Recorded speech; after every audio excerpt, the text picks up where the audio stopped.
बड़ी खबर है, हैदराबाद दौरे पर प्रधानमंत्री नरेंद्र मोदी। संगारेड्डी को परियोजनाओं की सौगात दी गई है। 6800 करोड़ की परियोजनाओं का उद्घाटन किया गया है। बड़ी खबर, हैदराबाद दौरे पर प्रधानमंत्री नरेंद्र मोदी ने कई बड़ी सौगात दी हैं। पीएम ने श्री उज्जैनी महाकाली मंदिर में पूजा अर्चना भी इस दौरान की। 6800 करोड़ की परियोजनाओं का उद्घाटन यहां पर प्रधानमंत्री द्वारा किया गया। श्री उज्जैनी महाकाली मंदिर में प्रधानमंत्री ने पूजा भी की। 6800 करोड़ की परियोजनाओं का उद्घाटन।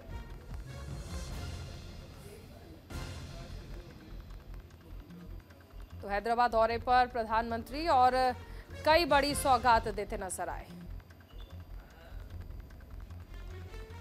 इस दौरान देखिए प्रधानमंत्री ने संबोधित भी किया। विपक्ष पर जमकर बरसते नजर आए प्रधानमंत्री नरेंद्र मोदी।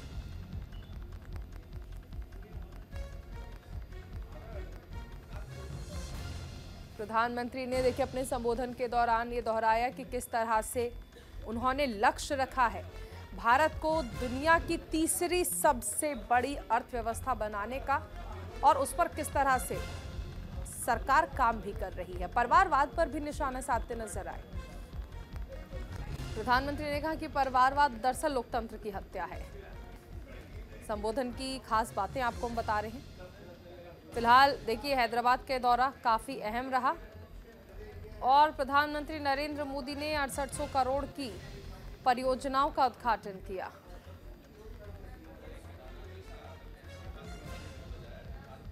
उज्जैनी महाकाली मंदिर में पूजा अर्चना भी प्रधानमंत्री ने की। कौन किसका परिवार में क्या कर रहा है, आप जम्मू कश्मीर से लेकर तमिलनाडु तक देखिए। जहां जहां परिवारवादी पार्टियां राज कर रही हैं, वो परिवार तो मजबूत हुआ, लेकिन वो राज्य बर्बाद हुआ है कि नहीं हुआ है? वो परिवार मजबूत हो गए, वो राज्य मजबूत नहीं हुआ। क्या ये परिवारवादी राजनीति चलनी चाहिए? ये परिवारवादी पार्टियां लोकतंत्र की विरोधी है कि नहीं है? ये परिवारवादी पार्टियां टैलेंट की विरोधी है कि नहीं है? ये परिवारवादी युवा की विरोधी है कि नहीं है? जब मैं ये कहता हूं तो ये लोग क्या कहते हैं? जब मैं परिवारवाद का विरोध करता हूं, जब मैं कहता हूं कि परिवारवाद लोकतंत्र के लिए खतरा है, जब मैं कहता हूं कि परिवारवाद नई टैलेंट को उभरने नहीं देता, जब मैं कहता हूं कि परिवारवाद युवाओं का अवसर रोकता है, तो ये लोग जवाब नहीं देते हैं। उस उल्टा क्या कहते हैं? ये कहते हैं मोदी का कोई परिवार ही नहीं है। क्या परिवार वालों को चोरी करने का लाइसेंस मिल गया है क्या? ना तुम्हारा परिवार है इसलिए चोरी करने की छूट? क्या तुम्हारा परिवार है सत्ता पर कब्जा करने की छूट? कांग्रेस और उसके साथी मोदी को, मोदी के परिवार को गाली देने पर उतर आए हैं।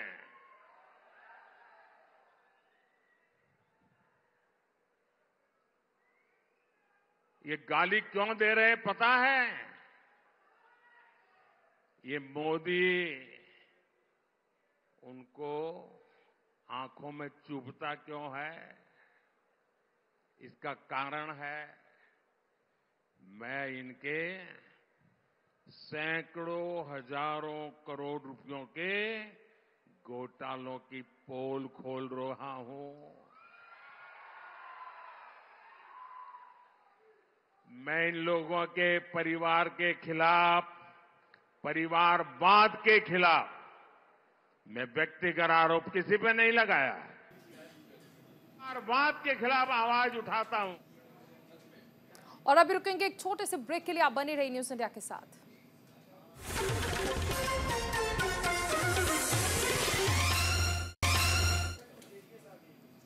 ब्रेक के बाद स्वागत है आपका। एक बड़ी खबर आपको बता दें, तेजस्वी यादव ने एक बार फिर से प्रधानमंत्री मोदी पर हमला बोला है। लालू जी के सवालों का सही जवाब नहीं मिला। हम भी हिंदू हैं, हिंदू रीति रिवाज को मानते हैं। इस वक्त की बड़ी खबर आपको बताई जा रही है। तेजस्वी यादव ने प्रधानमंत्री नरेंद्र मोदी पर हमला बोला है और कहा है कि लालू जी के सवालों का नहीं मिला सही जवाब। हम भी हिंदू हैं, हिंदू रीति रिवाज को मानते हैं। देखिए, इससे पहले लालू प्रसाद यादव जो कि पूर्व सीएम है बिहार के, उन्होंने सवाल उठाए थे और प्रधानमंत्री नरेंद्र मोदी पर ये सवाल उठाए गए थे और उन्होंने कहा था कि प्रधानमंत्री हिंदू नहीं है, उनका परिवार नहीं है और तमाम सवाल देखिए उन्होंने उठाए थे। ऐसे में लालू यादव के बाद उनके बेटे तेजस्वी यादव ने भी प्रधानमंत्री नरेंद्र मोदी पर हमला बोला है। उन्होंने कहा कि हम हिंदू हैं, हिंदू रीति रिवाज को जानते हैं और मानते भी हैं। दरअसल लालू यादव की ओर से कई सारे आरोप लगाए गए थे। प्रधानमंत्री नरेंद्र मोदी और उनके परिवार को लेकर जो टिप्पणी की गई थी, हालांकि बीजेपी ने इस पर खुलकर जवाब दिया था। अब सवालों का सिलसिला और आरोपों की छड़ी आगे बढ़ती जा रही है और तेजस्वी यादव अब हमलावर हुए प्रधानमंत्री नरेंद्र मोदी पर। उन्होंने कहा हम भी हिंदू हैं।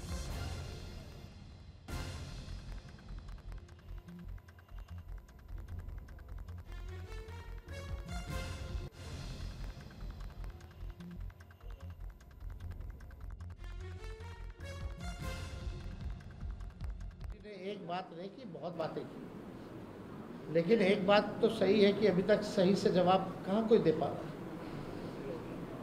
इस पे हम ज़्यादा टिप्पा टिप्पणी नहीं करना चाहते हैं। हम लोग भी सब परंपरा को मानने वाले लोग हैं, हम लोग भी हिंदू हैं, हम लोग भी पूजा पाठ करते हैं। हमारे घर में भी मंदिर है, सुबह शाम वहाँ आरती होती है। तो इस तरह कोई बात धार्मिक को लेकर के एजेंडा नहीं हो सकता। लेकिन हाँ, अगर हमारे भी घर में कोई किसी की मृत्यु होती है तो हम लोग बाल मुड़वाते हैं, हम लोग दाढ़ी छिलवाते हैं, हम लोग अपनी बेटी का मुंडन हम करा के आए, तो हम लोग तो फॉलो करते हैं ना।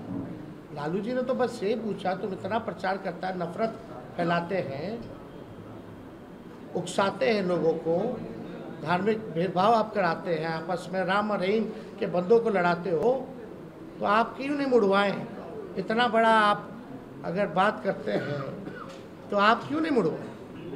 यही तो बात है। और अभी रुकेंगे एक छोटे से ब्रेक के लिए। आप बनी रही न्यूज़ इंडिया के साथ।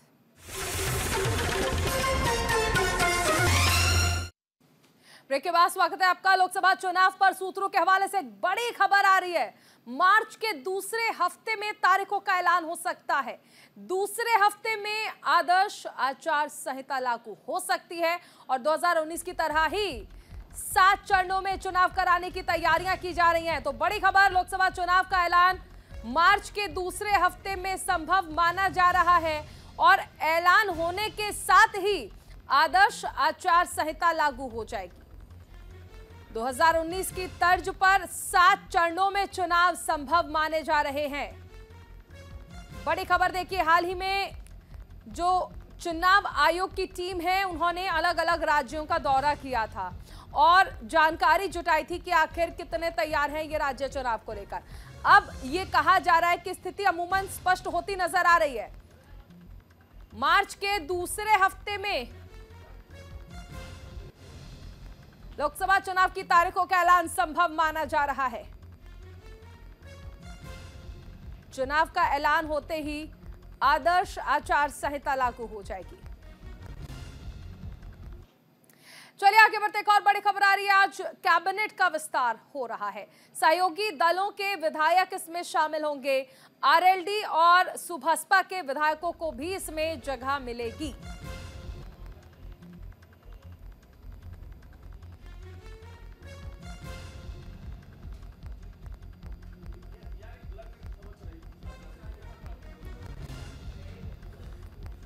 यूपी मंत्रिमंडल का विस्तार आज हो रहा है और आरएलडी की ओर से अनिल कुमार सिंह को कैबिनेट में जगह दी गई है। 5 बजे देखिए विस्तार होना है। सुभाषपा से ओम प्रकाश राजभर मंत्री बनेंगे। दारा सिंह चौहान को भी कैबिनेट में शामिल किया जा रहा है। आज शाम 5 बजे कैबिनेट विस्तार होना है। और देखिए, पिछले कुछ समय में जो समर्थन मिला है, चाहे आरएलडी हो या फिर सुभाषपा हो, ऐसे में इन पार्टियों के नेतृत्व के लिए, इन पार्टियों से जिन चेहरों को जगह दी जाएगी वो भी आपको दिखा रहे हैं। सुभाषपा से ओम प्रकाश राजभर संभावित मंत्री और दारा सिंह चौहान, ये भी संभावित मंत्रियों की लिस्ट में इनका नाम आ रहा है। एथेंटिक जैसे राजभवन से कोई सूचना या मुख्यमंत्री ऑफिस से ऐसी सूचना भी नहीं आई है, परंतु जो सुनने को मिल रहा है कि 5 बजे शपथ होगी। हम जैसे पहले थे आज भी हैं, कल भी रहेंगे, और ये कोई नई चीज नहीं है कि हमको नई चीज मिल रही है। हम तो मंत्री पद मिला, उसको 2 साल निभाए अपने कर्तव्य को, जो गरीब कमजोर वंचित शोषितों की मदद करते रहे। उससे जब हम रिजाइन दे करके चले गए कुछ बिंदुओं को लेकर के, तो उससे बहुत हमको वो नहीं है कि हम मंत्री बन रहे हैं। हमारा एक लक्ष्य है गरीबों की सेवा, वंचित शोषितों की सेवा, पिछड़े दलित वंचित के अधिकार के लिए उनको जागृत करना। और इसी के साथ इस बुलेटिन में फिलहाल इतना ही। आप बने रहिए न्यूज़ इंडिया के साथ।